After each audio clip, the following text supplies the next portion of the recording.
Welcome you all.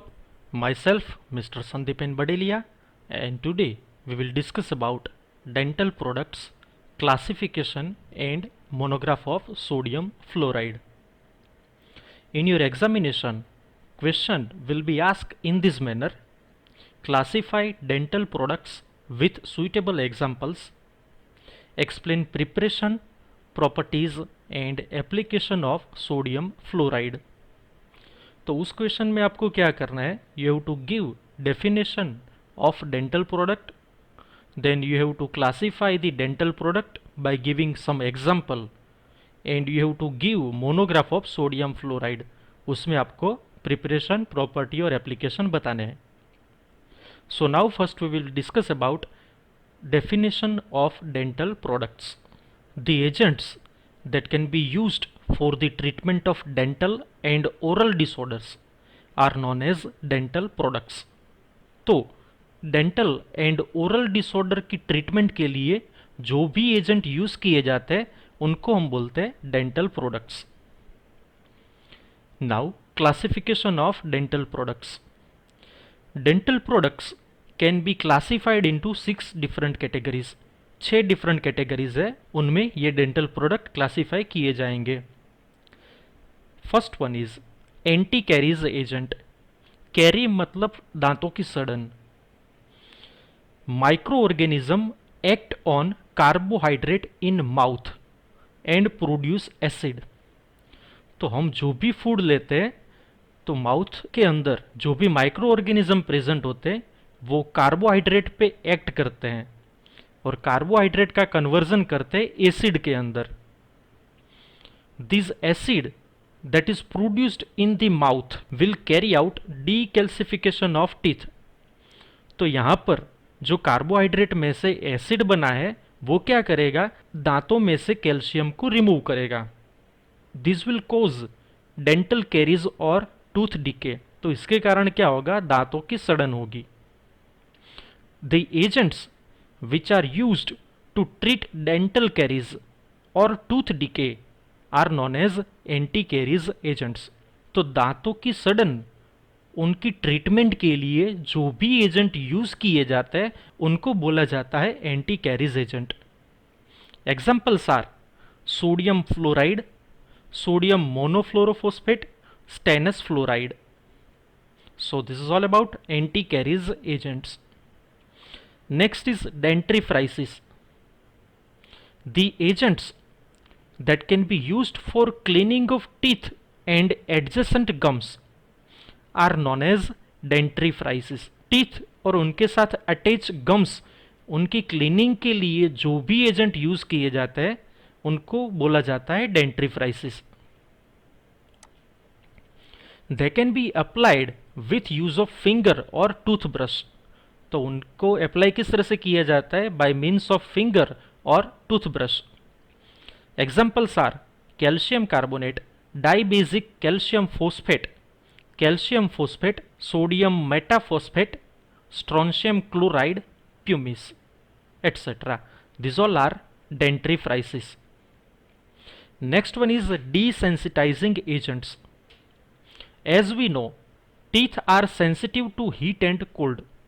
दांत जो होते हैं वो हॉट एंड कोल्ड मैटर उनसे सेंसिटिव होते हैं. In case of tooth decay, जब भी दांतों की सड़न होती है उस कंडीशन में क्या होता है, the teeth become more sensitive, ज्यादातर सेंसिटिव हो जाते हैं. The agents which reduce sensitivity of teeth towards heat and cold are known as desensitising agent.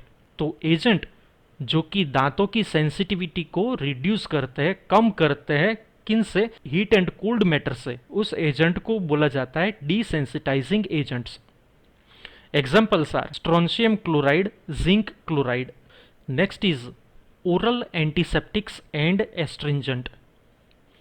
Few inorganic chemicals are there that can be used for oral hygiene are known as oral antiseptics and astringent. तो कुछ inorganic chemical ऐसे हैं जो कि oral hygiene के लिए use किए जाते हैं.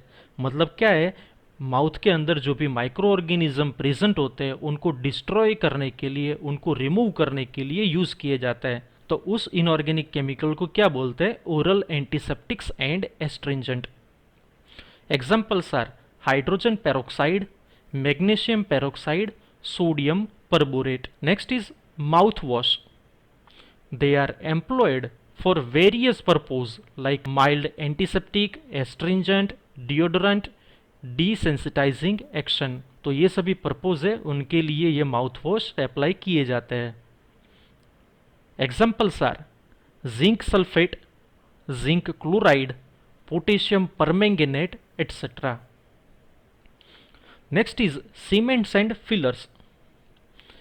They are temporarily used to cover and protect the areas on which dental surgery has been performed. तो माउथ के अंदर जहाँ कहीं पर डेंटल सर्जरी की गई है उस हिस्से को कवर एंड प्रोटेक्ट करने के लिए जो भी एजेंट यूज किए जाते हैं उनको बोलते हैं cements and fillers. Examples are zinc oxide. So this is all about classification of dental products. These agents can be classified into these 6 different categories. Next we will discuss about monograph of sodium fluoride. Sodium fluoride molecular formula is NaF. Molecular weight 41.99 gram per mole. Content: it contains not less than 98% of sodium fluoride. तो compound के अंदर 98% sodium fluoride होता है और remaining 2% that will be the impurity.